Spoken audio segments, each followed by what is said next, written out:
Eto, real talk. Ano ba talaga gusto ng isang matinong lalaki sa isang babae? Ano ba talaga yung hinahanap nyo sa isang babae? Haha, magandang usapan to. Boys, panoorin nyo to hanggang dulo. Pakinggan nyo to, panoorin nyo to kung tama lahat ng sasabihin ko, okay? Okay.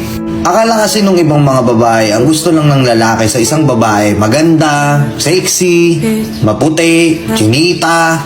Akala nila, ang gusto ng lalaki, panlabas na anyo, dun lang tumitingin. Hindi Ang matinong lalaki ang hahanapin sa babae yung may magandang personality. Yung babaeng sasamahan sila kahit na down na sila.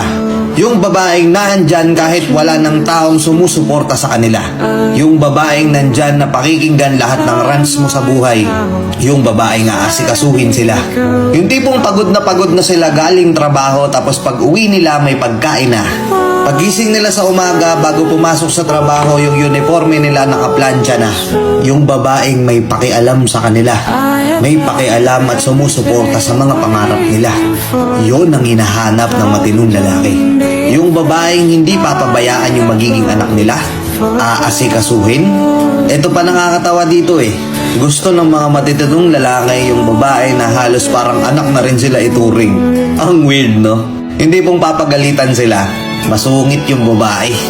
Mataray. Yung babaeng malakas ang kutob na magbibigay ng opinyon kapag napapansin nilang medyo padalos-dalos ka na sa desisyon. Yung babaeng aasikasuhin at mamahalin sila. Susuportahan sila sa mga pangarap nila. Hindi sila kokontrahin. Totoo mga tol, diba? Kasi yung ganda lumilipas yan Kukulubot yan balang araw. Yung buhok niyan puputi. Yung itsura niyan nung bata siya, hindi yun mape-preserve kasi tatanda yan. Pansamantala lang ang panlabas na kaanyuan. Tatanda din sa huli. Pero yung personality, yung ugali, yun ang hindi mawawala. At yun yung daladala habang buhay. Yun yung hindi magpe-fade. Problema kasi sa atin mga tol, porket nakakita ka ng maganda, sexy, okay na sa'yo. Tapos katagalan, makukuha mong babae, tamad pala. Daming mas maayos na babae dyan, maraming babae dyan na masasipag, maraming babae dyan na masikaso. Pero sa dinami-dami ng babae, mas pinili mo yung tamad.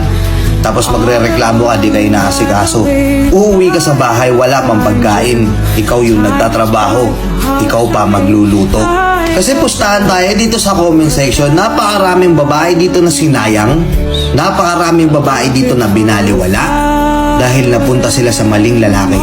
Diba mga madam? Kapag yung lalaki bumabase pa rin sa itsura, wala na silang pake kahit toxic yung ugali ng babae, hindi pa matured mag-isip yan. Hindi pa future iniisip niya.